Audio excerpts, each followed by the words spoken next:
bit nostalgic.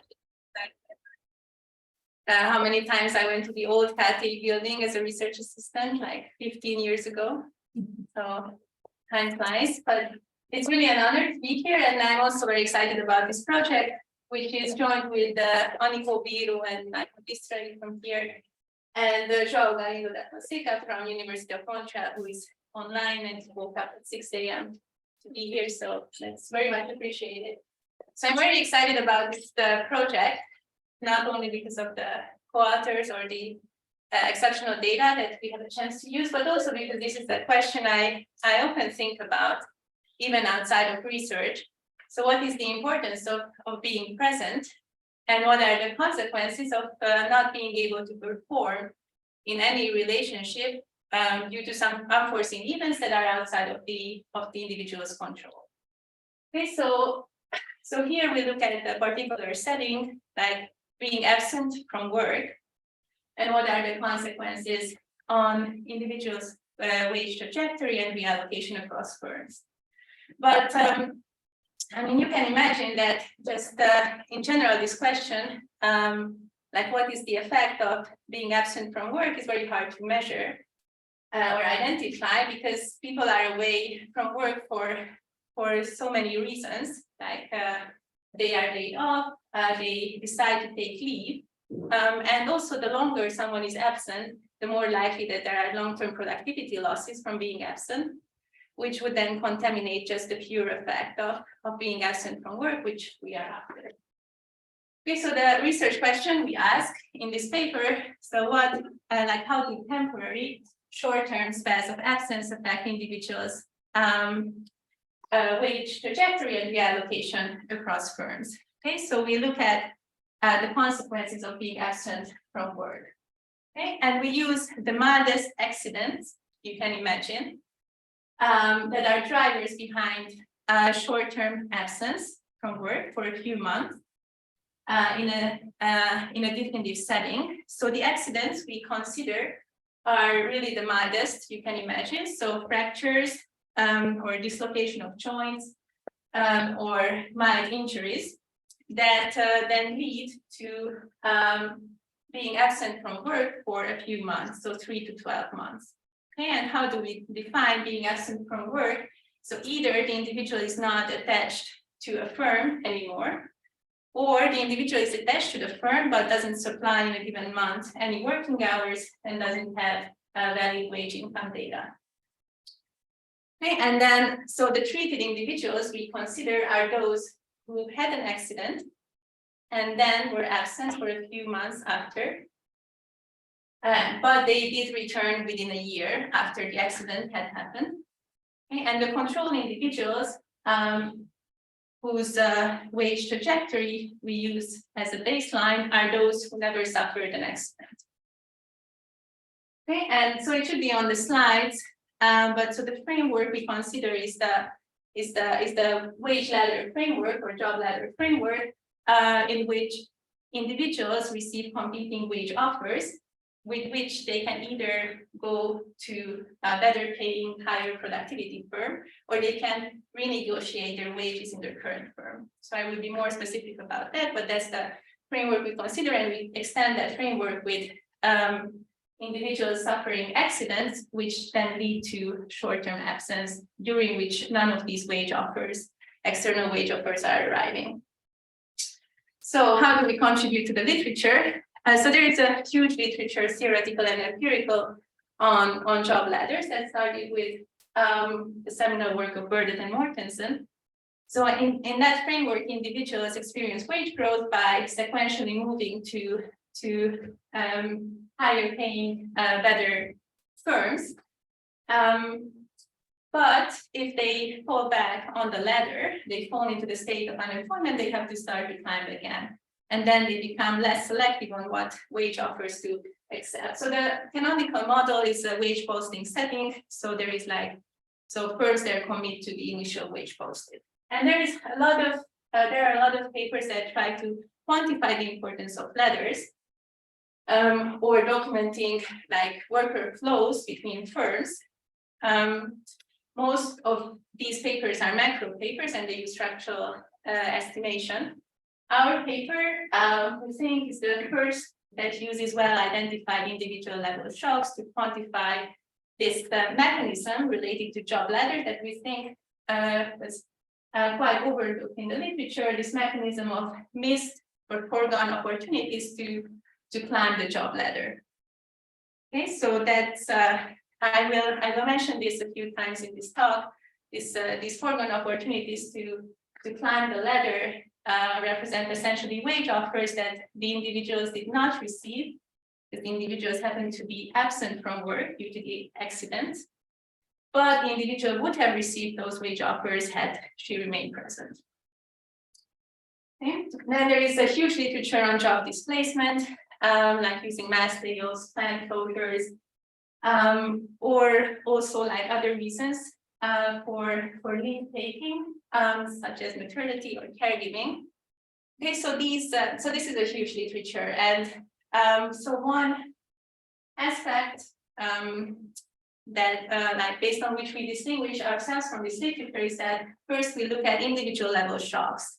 So it's not a shock that affects like a firm or a plant. So you can imagine if a whole plant is closing down in a local labor market, there are many like general equilibrium effects or like very many like higher level effects and individual level effects. We really focus on individual specific shocks like accidents that are unexpected. They have short-term consequences and only affect a given individual. And also this literature on job displacement, so typically studies episodes of job loss in which individuals' wages are upon return to the workforce are lower relative to what they had before, so relative to their past self. And they also look at how the wages evolve relative to like a control group, relative to their counterfactual self. In our paper, we really focus on how wages evolve relative to individuals' counterfactual selves in the absence of the accident, because we will show that upon return to work after an accident, individuals' wages are essentially unchanged relative to what they were before. So we can really, with this, we can be more confident that our results are not driven at all by long-term productivity losses, but really through to this mechanism of missed opportunities to climb the ladder. Okay. And then there is a huge literature on the effect of health shocks on individuals' labor trajectories and wages, some of which use accidents in particular in the workforce or like at the workplace. We don't have data, we look at overall accidents. And also this literature, many papers, they study quite drastic health shocks, consequences of cancer, or stroke, or heart attack, and so on, that likely lead to long-term productivity losses, and are more drastic than what we consider. So we focus on like very sudden and mild accidents that arguably, and I will show you several pieces of evidence for that, don't lead to long-term productivity losses. Okay, so main findings so that you don't need to wait until the end. So what we find is that even short absence from work due to accidents, so short absences like 3 to 12 month absences, decrease wages in the long run, even up to 2 years after returning to work by around 2.5%. And this might seem small, but again, this is not due to productivity loss. It is simply because the person was not present and has not received like wage offers or other opportunities to climb up the wage ladder. 2 years is because it converges after that, or you only have the time window was up to 2 years? Yeah, so we cut the data by 2 years. We didn't look further, but we could look at, I mean, the data eventually stops. So so you will see, I will show you a descriptive graph how the wage trajectory looks. So in the descriptive sense, we see like even up to like 1 year and 2 years, the difference is approximately the same. Now there might be some catch up later. We stop at 2 years. Yes. How we get sure that there is no so-called self-selection to accidents? Yeah, so very good question. You might be worried that these are really the clumsy people who then fall and suffer an accident or any other aspect. So we did think a lot about that. So first we control for a very reset of individual and firm level characteristics when we do the comparison of treated and control and their trajectory over time. But we will also have a robustness check when we only look at individuals who did suffer an accident, but they did at different points in time. So for instance, Anikó and I are very similar, but she suffered the accident 3 years after I did. So then we can use her wage trajectory as my control trajectory. So in that sense, we only look at this sample and the results are very robust. Even actually we see bigger wage effects if we just if we do this robustness check. But I will show you much detail on that. Okay, and also we have, I will not talk about the data, but reach individual characteristics that also controls for the medical history of individuals, like what health status they were in the past year. So yeah, we try to do a lot on that. Okay, so we see like this 2.5% wage loss on average for up to 2 years after returning to work. We also see that individuals reallocate to lower quality employers captured by the estimated ATM firm effect, but also we have another measure that measures firm quality, a measure of total factor productivity. So we do see that individuals do reallocate to lower quality employers to some extent due to absence from work due to these accidents. And I already mentioned this, but I think it's important to reiterate that we do see that post-absence wages do not differ from pre-absence wages for the treated individuals on average, which we find very reassuring because it's consistent with no long-term productivity losses due to the accidents.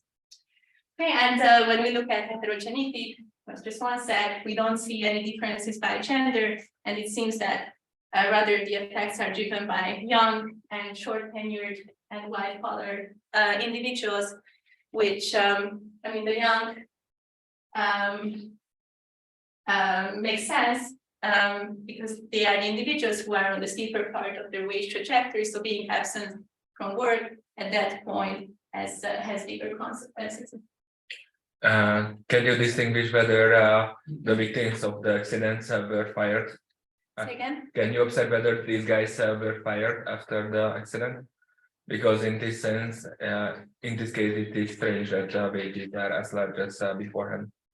Because after random unemployment shock, you earn less than you earned beforehand.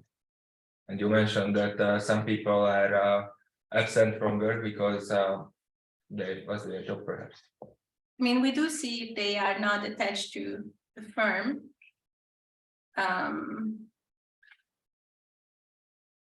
But so this wage loss is upon returning to work. So we can look at whether it's the same firm or a different firm, even though that might be like an outcome itself, whether you return to the same firm or a different firm. So the particular firing and especially the reason for firing, I don't think we can observe. So but for example, you could observe whether somebody was inactive, so they had no work, or were registered as an unemployed. So perhaps I break my leg and fired because I'm not working well enough. My leg is healed in 6 weeks, and I have to look for a job for a year. Yes. For some people, this may be happen, and in this case, it's strange that there were no wage loss for this kind of price. Yeah, so definitely if someone, so we can look at the unemployed registered like in this intermediate period. I don't think we have looked at. So yeah, we can look at this and see how I mean, this minus, or sorry, this like zero effect for the treated from relative to their pre-wages. I mean, also those guys should be in who you mentioned. I mean, they were not working in the intermediate time. But yeah, we can break down to see what, maybe to get an indication what exactly they were doing in the intermediate time when they were absent. Okay, and then, so I will show you robustness checks, which is one that was already mentioned. The number 3 is where we explore the random timing of the accident, and then compare the later outcomes of similar individuals who happen to suffer the accident at different points in time. At the MCI conference, we received this suggestion, try to within for matching, which we did since results are mostly robust to that, and also we have like an IV strategy where we instrument being absent by having suffered the accident, so that we can measure the local average treatment effect specifically for those who are absent just because they suffered the accident, but they would have stayed present otherwise. Okay, so then we can specifically measure the accident induced absence effect. Okay, and then also, I mean, I will present you a model which has predictions on what happens with those who suffer an accident, but we see them working even the months after or 2 months after. So those we define as not being absent after the accident. So for them, the model predicts that there are no permanent wage losses, just for the time of recovery at most, and they don't reallocate to lower quality employers either. So our the falsification tests are reassuring and confirming the model's prediction. How do you know that it's the ladder missing out of this job ladder, and not say, you know, that after the accident you have to go visit the doctor frequently, so you miss like 1 month per 1 day per month, which is like 2.5% of your salary, % of your salary. So that's not something like loss in total factor productivity because you're working less, because you have to do something in order to recover from the accident.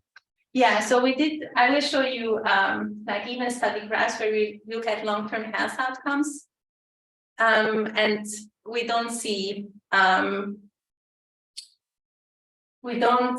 that after like a few months, people would have like worse health in many measures. So like, I mean, we didn't look at or I won't show you figures for number of doctor visits. For instance, we should, but we don't see that there are long-term health effects in terms of hospitalization or drug use or like expenditures or specific drug categories. So that's how we exclude these long-term medical issues. Yes. And what about those who have no accident? They are absent. Yeah, so they are, so we only use them in the IV strategy, Sorry, but otherwise they are excluded. So then we expect that this effect doesn't have on those individuals, right? So the essential part is the accident, right? So the essential part is being absent after an accident happened. Yeah. If accident doesn't happen, then we do not observe that type of consequence. So so among the controls are those who never have had an accident. They might be absent after or not. So in that sense, they are all in our control individuals. Right, but you do not compare those who do not have any accident, but they have so more or less the same spell of accident. They are part of the control group, so they So, but this is something mixed up, so to say, because we should somehow be able to separate what is the real issue there, the accident or the accident or the combined. Yeah, so originally we started with the control group as having no accident and no absence, but then we felt we like really positively select the controls as well. So like we are more convinced that being or having the accident is like the more random event. So then we wanted to keep the control group like clean in that sense. So we very quickly switched to the control group only having the accident. But maybe, yeah, we can revisit how the results just change if we exclude those who have the accident and who don't have the accident but are absent nevertheless. Okay, so roadmap for the talk. Don't want to spend much time, but we do have a theoretical model, so anyone is waiting, is rooting for that, there will be some. I also don't want to spend so much time on the data because in this audience, I think you know more about it. When I present it to international audiences, this is the time I rave about the data. So we use the admin3, so we do see, importantly, someone is working in the sense like being attached to a firm, having valid wage income data, having valid hours, the industry of the firm, the sector of the firm, other firm variables that the individual might be attached to.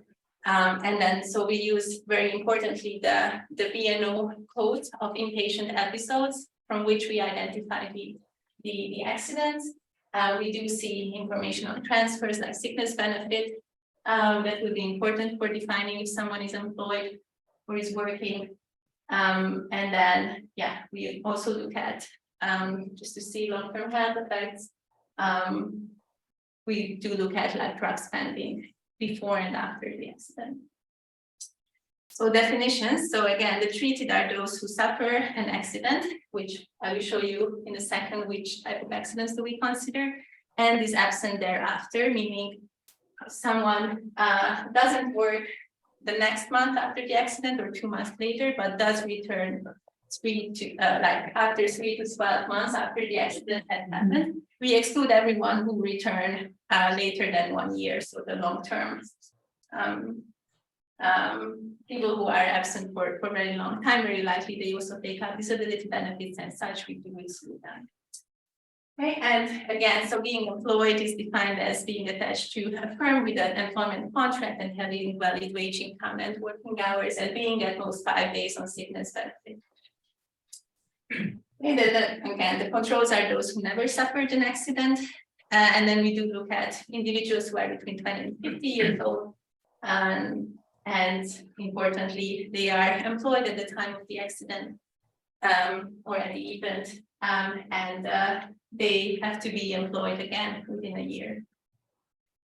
Okay, so which accidents do we consider? So these are like injuries, wounds, dislocations of different body parts, sprains, and fractures.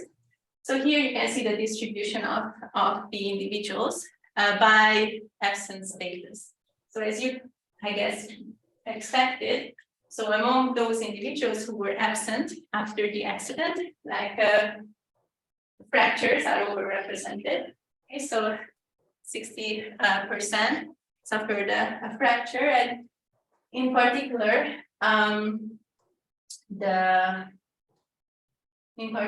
like fracture of the knee or the lower leg is very much overrepresented. And we do exclude some very drastic fractures, like a fracture of the skull, for instance, so that we don't consider as a mild accident. But fracture of like knee, lower leg is the most common. Also like injury or wound of say hand, fingers, or wrist. That is also quite common. So definitely, like being absent is very much correlated with how severe the accident was. Okay, so about the institutional setting. So I guess you know, so you also know this quite well.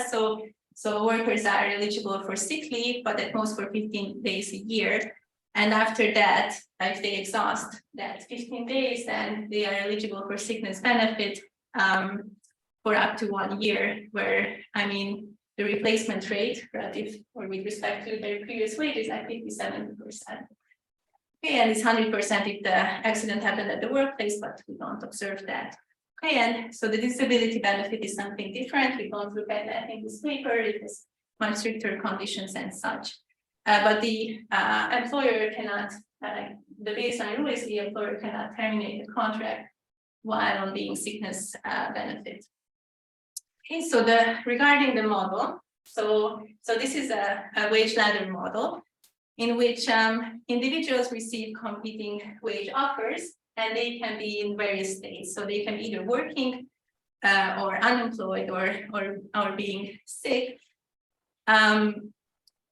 And so firms are characterized with by like the productivity. So firms differ in terms of their productivity and make competing wage offers to individuals.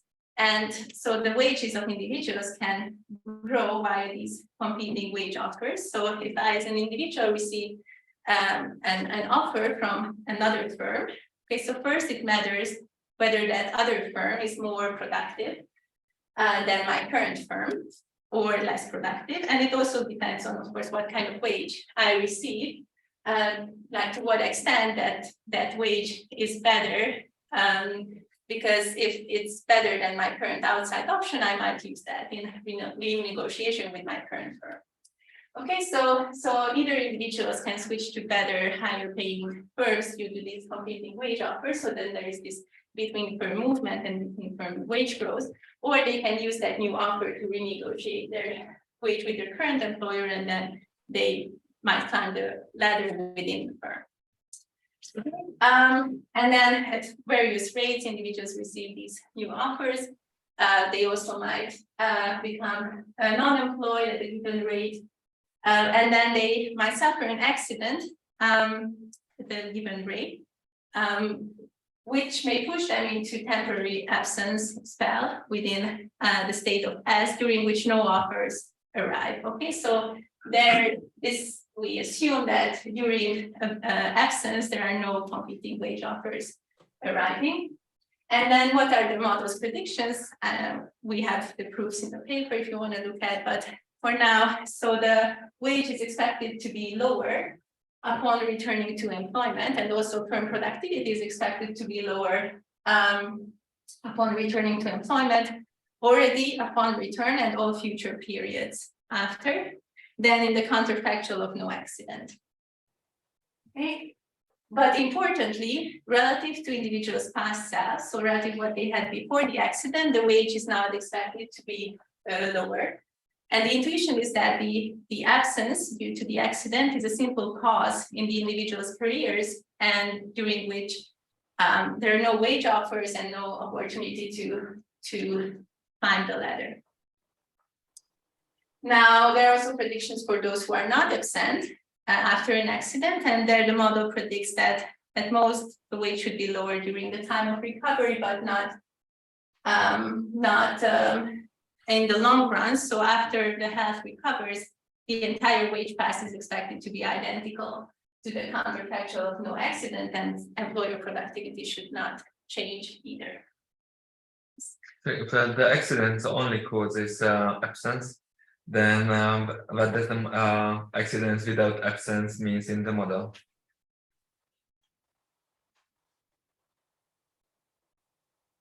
So the accident may push individuals into absence. Yes, but if you are not in absence after an accident, then how accident affects you in the model and why? That's what I do not see. So if I suffer an accident without being absent, then basically how I differ from those guys who do not suffer an accident. Yeah, so your efficiency unit, you might have lower efficiency unit during the time of recovery, but you are still present at the workplace. Oh. And that's why the wage is expected to be lower, but only due to these lower efficiency units and not due to. Okay, and I mean, there the intuition is that the lower efficiency units do not affect to what extent you become selective.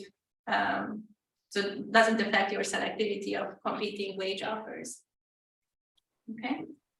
And I have another more important question. That's why during work you collect more experience and tenure, and both of them should increase your wages. And how you can and in this model, I guess you do not have neither tenure and nor experience. There isn't an issue in the I mean, that's why regarding the external validity, yes, external validity of your model. Yeah, it's a very good question, and we didn't think a lot about that. That's why we focus on very short-term absences. Like, I think it's very unlikely that within 3 months you could acquire that much experience and we do see wage losses even for relatively short absences, even though that's an exogenous cut. We acknowledge that, which we think would be very unlikely if it was like the experience that would be an important mechanism here. It's not intuitive for me that why are you not receiving any offers while you are absent, if not because your efficiency dropped? So this is also a very good question, and we are quite agnostic about that. What exactly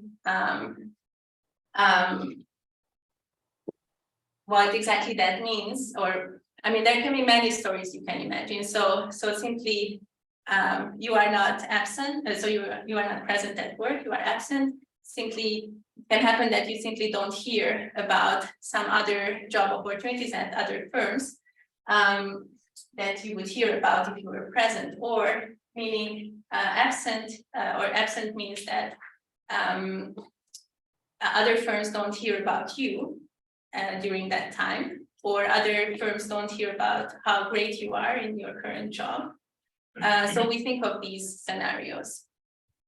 That's why there are these missed opportunities and missed job offers. But this lower efficiency due to the accident and not because of the absence. Yeah. Doesn't it affect your chances of having an offer?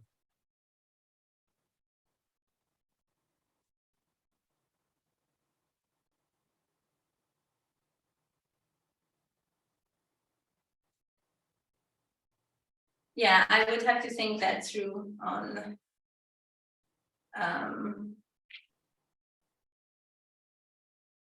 and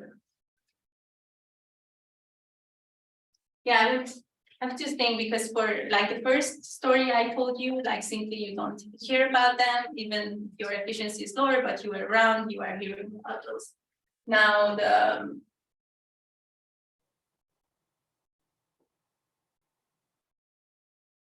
I mean, if you do have like temporarily lower efficiency, and that's why you don't receive some competing offers from the firm, from other firms, yeah, we would have to think about that.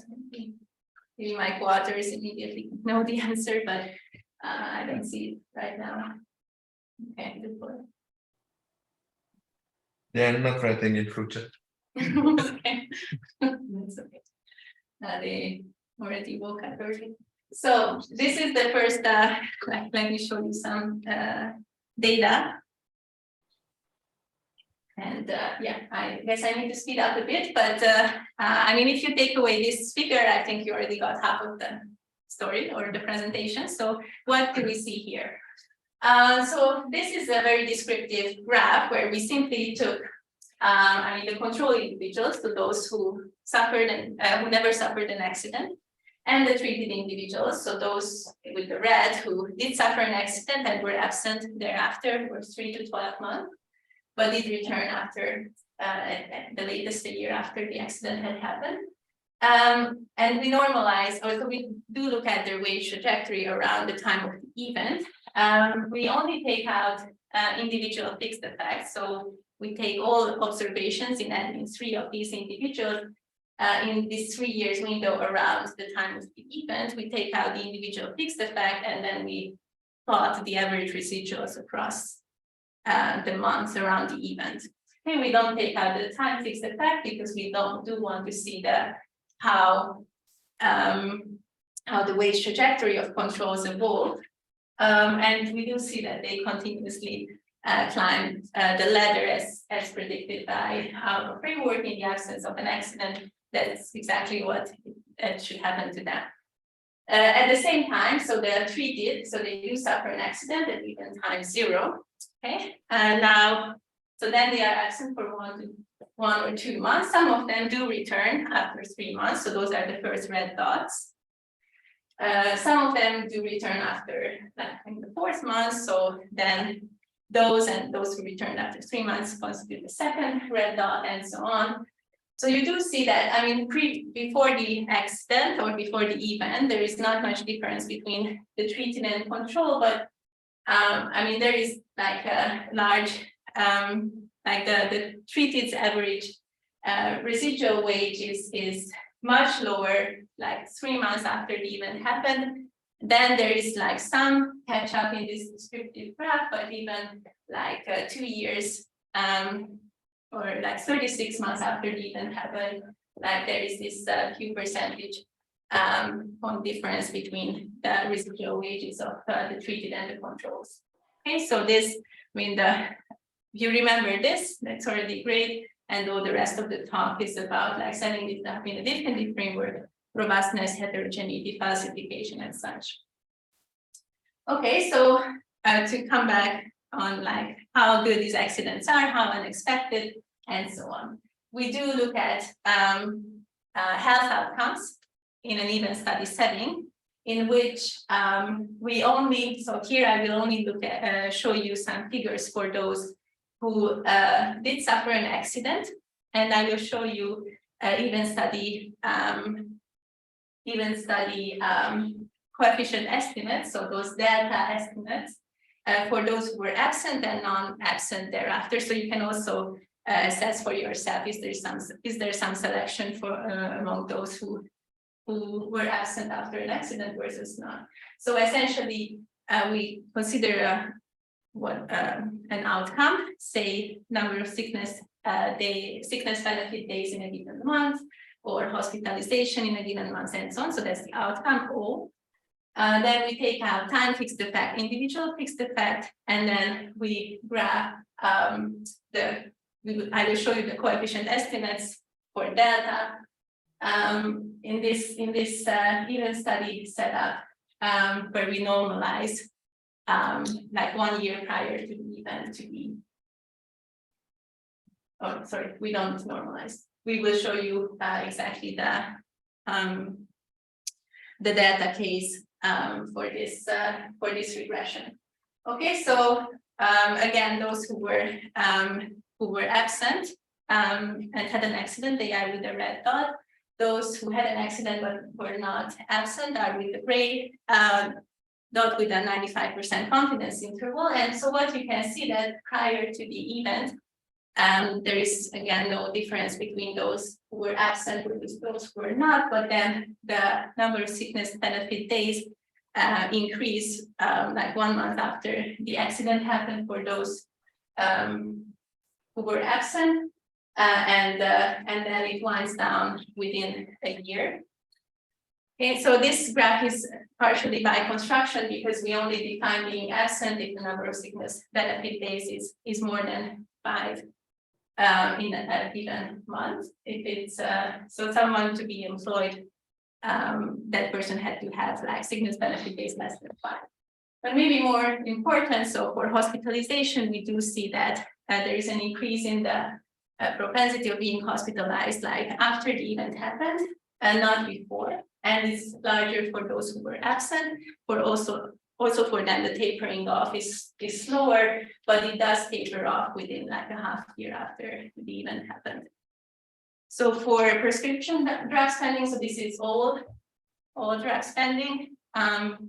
The figure is very similar. So before we don't see differences or any anticipation here, and no big differences between those who were absent versus not. And then after the event happened, there is an increase in the drug spending, which tapers off within a few months. It tapers off slightly slower for those who were absent. So these are spending on anti-infectives, antibiotics. As much as I understand, these are drugs you take typically when you have these accidents. Again, we don't see anything after a few months, which we find reassuring. Sorry, could you, Yes, doesn't it mean that actually your there is heterogeneity within your treatment and control, meaning that those who are actually in your treatment group have a bigger accident because they have to have these anti-infectives for 2 months, while the control group only 1 month. oh, so those who have an accident, Yeah, But- they both of them had accidents, right? so those who were had an accident but were not absent, they are not in the treated. They're in the control. That's what No, I'm in saying. the control, those who never had an accident. So actually, yeah, so I show you these gray individuals. But they are not, they won't be in our regression, for instance. And they are not in our treated group either. So in the treated, it's only the red guys who had an accident and were absent. Okay. So and the here I gray- just want to show you that there is no important selection. For the gray is what then here? Those who had an accident, but we see them working the month after or 2 months after But they're not in, they're in which group then, in your regression? in neither. In neither, okay. They are excluded.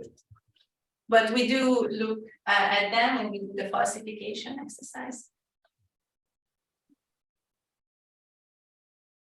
But yeah, so on average, those who had an accident and were absent thereafter, they seem to have like slightly more severe shocks, and also like around the time of the event, like more hospitalization, more drug spending. So there is some difference between them.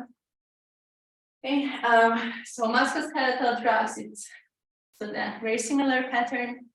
And we don't see anything on and like psychoanalytics, like antidepressants, or so we don't see indication that mental health would have deteriorated due to these accidents.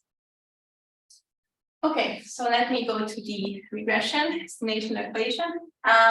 So this is the simplest or a simple definitive setting, and I apologize from Balázs, who asked us to change the notation to simplify. We did not, but we did keep the Woody Allen quote at the beginning that you like, but we still have the post indicator. So maybe if I show it here. Okay, so the first variable is essentially a the treated indicator. So those who had an accident and were absent thereafter. The second variable is essentially a post indicator, whether we observe someone after the event had happened. And then the third term is the interaction between the post and the treated variable. Now we also control for very rich characteristics of the individual's last employer J before or at the event. Okay, so we require individuals to be employed at the time of the accident. So they do have firms which have particular characteristics. So we control for all those like pre-existing characteristics in employers, such as size, foreign ownership, or the estimated AKM fixed effect, which is if you never heard about them, which I would be surprised, but it's essentially capturing like how high wage a firm is able to pay. Very simply, and we estimate it from a separate model using the baseline AKM method, so no contribution there. We also control for individual level characteristics, so like the average leg wage for legs. So 4 to 12 months prior the event had happened, healthcare spending, medical diagnosis.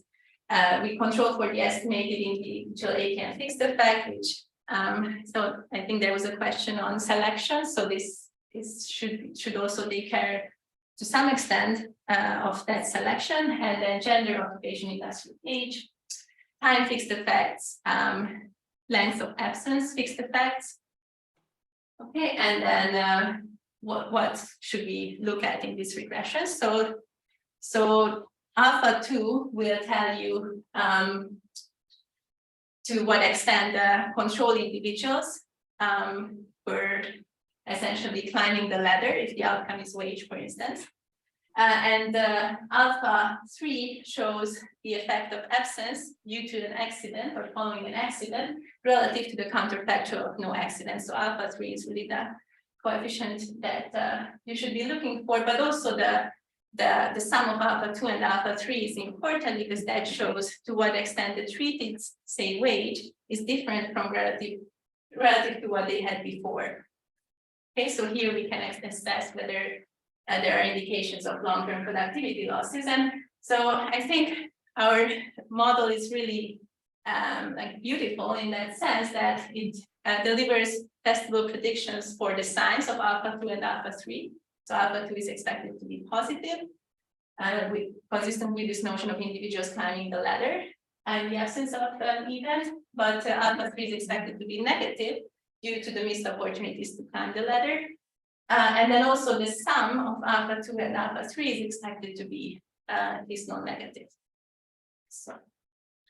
If I'm not mistaken, then you use also the wage as independent variable. So independent variable, and you also control for the length of the wage, which is endogenous if you have individual fixed effects.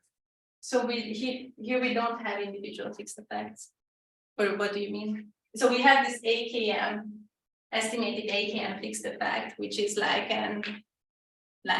essentially captures. Yeah, so you're right. It's very much correlated with the lagged average wage. So maybe we are over controlling for the individual style. You're expecting an AKM independently from this, and you put there the AKM individual fixed effects from that regression to this one.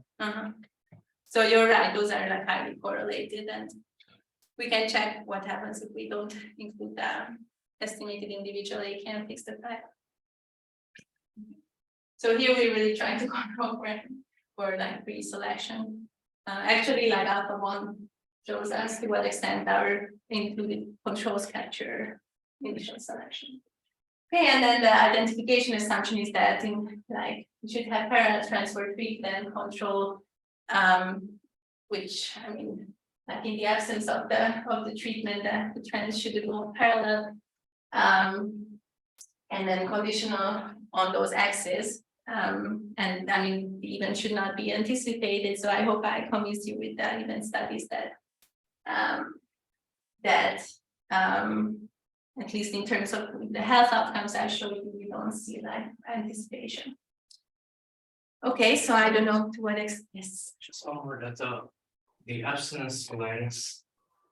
So there's a treatment for that, but isn't the value of that is 0 for everyone in the control group? So very good question. So you were really asking something else, so I answered both. So how we construct the sample. So first, everyone is a potential control who never suffered an accident. But then for them, I mean, there are many people relative to the treated. For them, we randomly choose an even time, and then we also choose an even like the absence length. I mean, of course, they didn't suffer the accident, but we'd also choose a D randomly for them. But I thought where you will be heading is that D is endogenous itself, perhaps for the treated, like how long someone is away might be endogenous, so we should not maybe control for this. It doesn't really matter if we do control or we don't. But yeah, and thanks for reminding that I didn't talk about how exactly we chose the even time for the controls who actually never had an accident. So it's random. Okay. So some descriptive statistics, which I don't want to spend, maybe I should, how much time do I have? Like 10 minutes? Let's say 15. 15, okay. Okay, so here I just want to mention that, I mean, we do see differences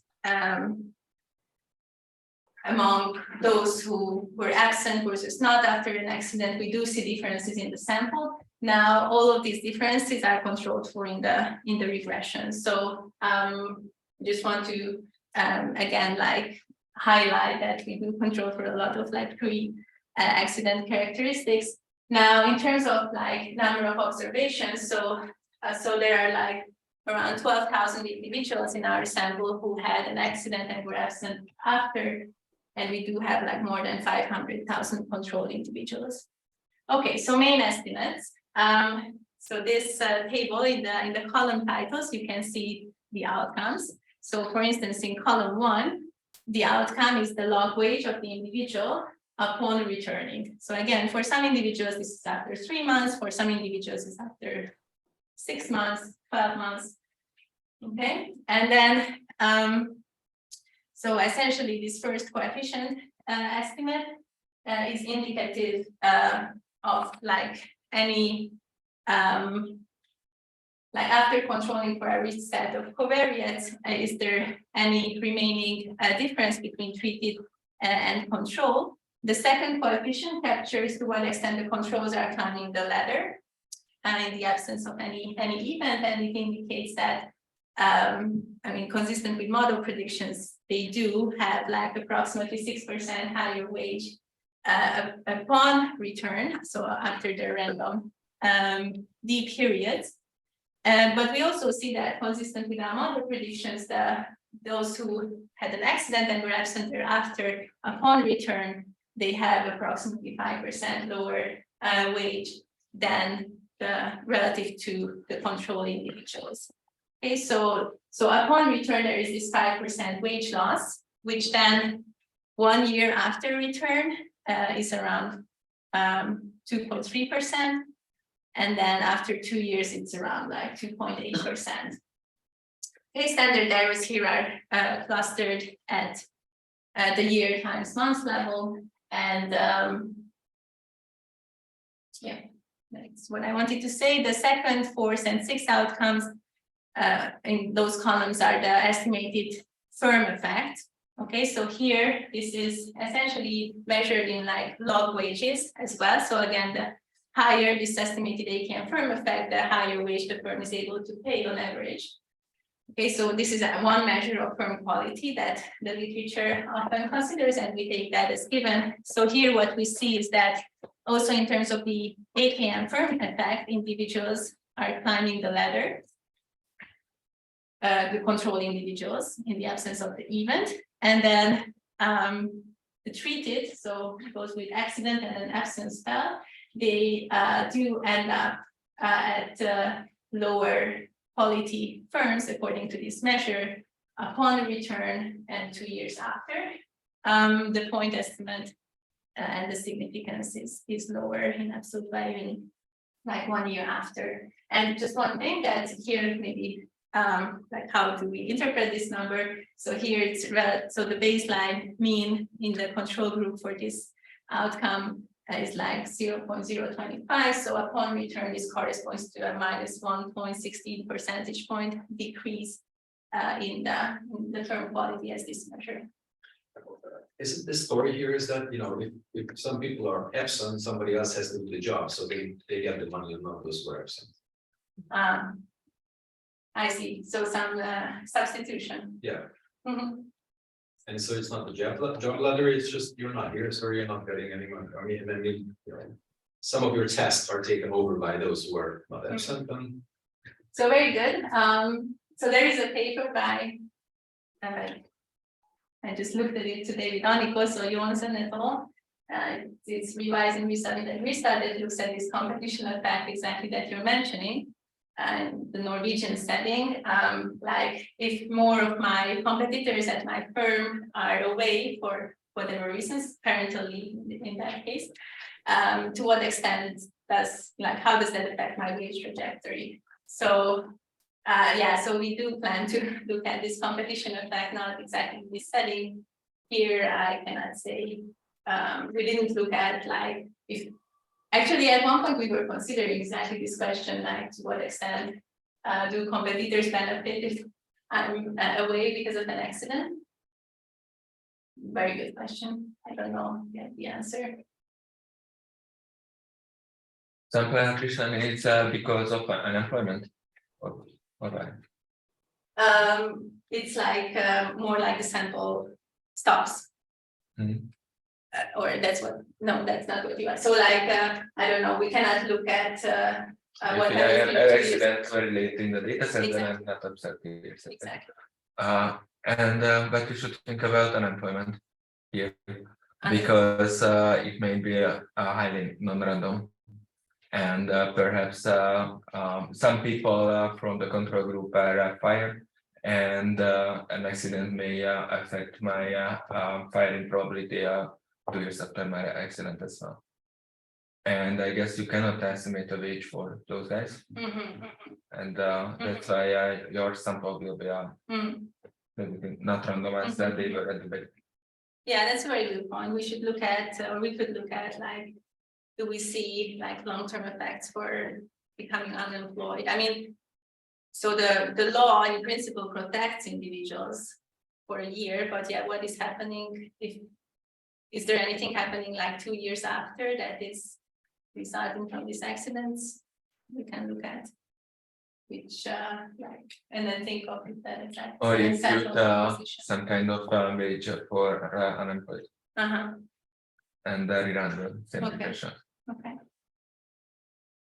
Good, thank you. Okay, so in the interest of time, I'm not want to go into much details on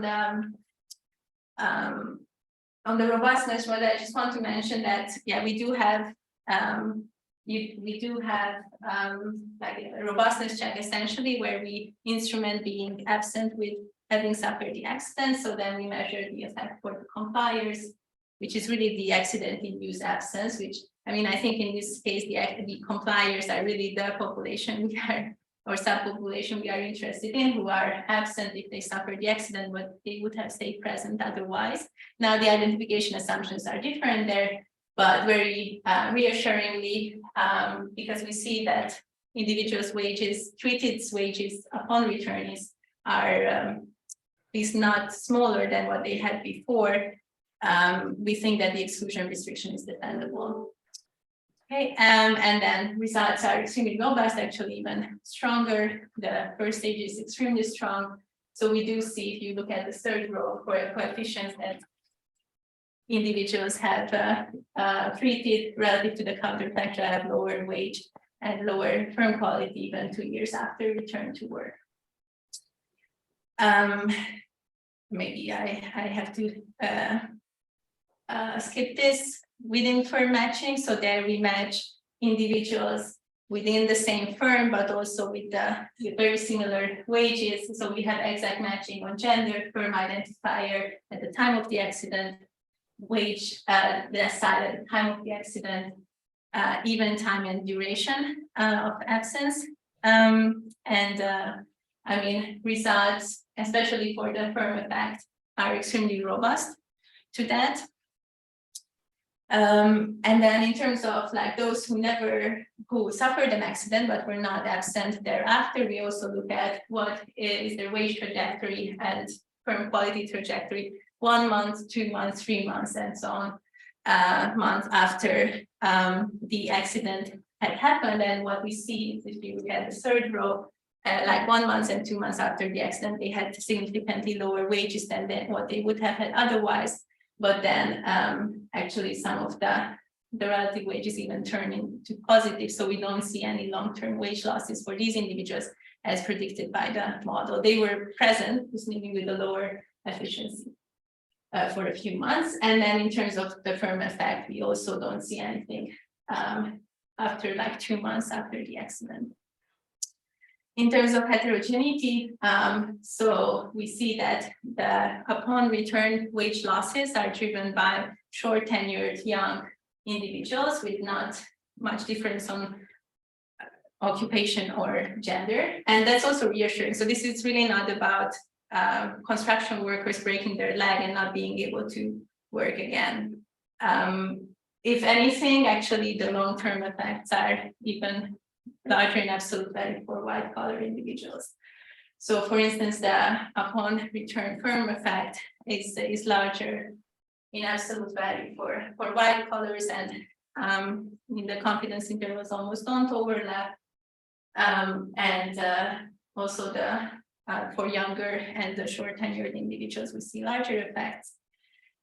1 year and 2 years after return, so this is which are and driven by short tenured and white collar individuals, no differences across gender, and very similar patterns for the firm effects, and 2 years after return to work.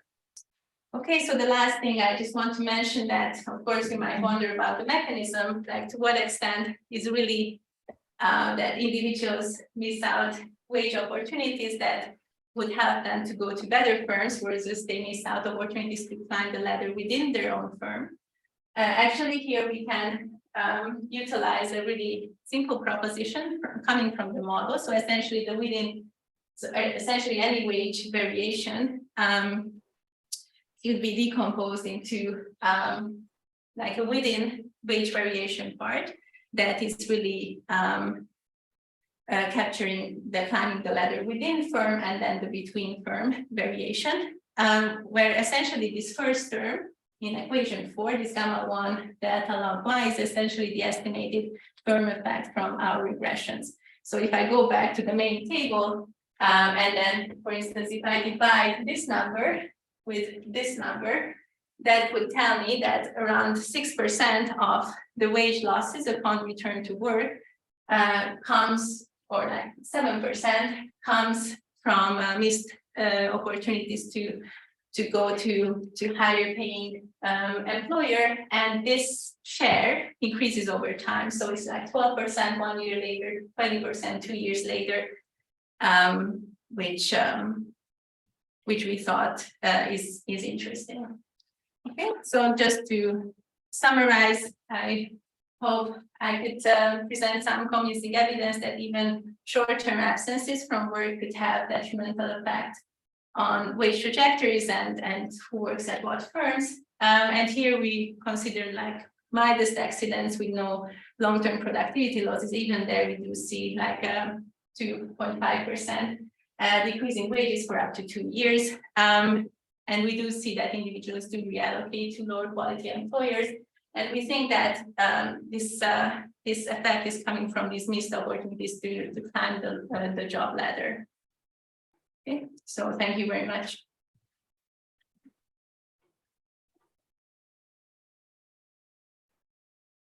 So you put emphasis on the short span of and I think that this should be somehow verify the effect that whether this shortness is true in the sense that if you have a model which has whatever time dimensions, say the experience, seniority, whatever, the coefficient is should be 0. So then for this period of shortness, the effect is so to say not effect on 0. Right, and that if it is not the case, then this 2.5% should be compared with that.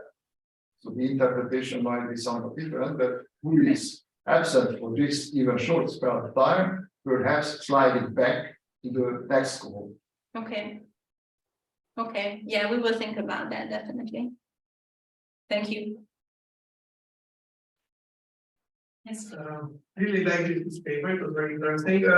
There's one question that I would expect more differences between the sectors. Do you have more details about the result of the different sectors, or between the private and public sector, or you don't? So we didn't look at by sector, so that's why, and then we don't have public workers here. I can see, for example, between the regulated wages and. So we don't have public workers here. So it's only the private workers, and yeah, by sector we didn't cut the sample by I would occupation. expect different.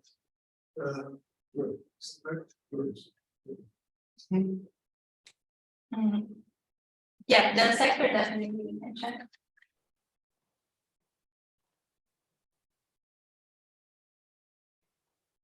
Any questions, sir? If not, then thank you again.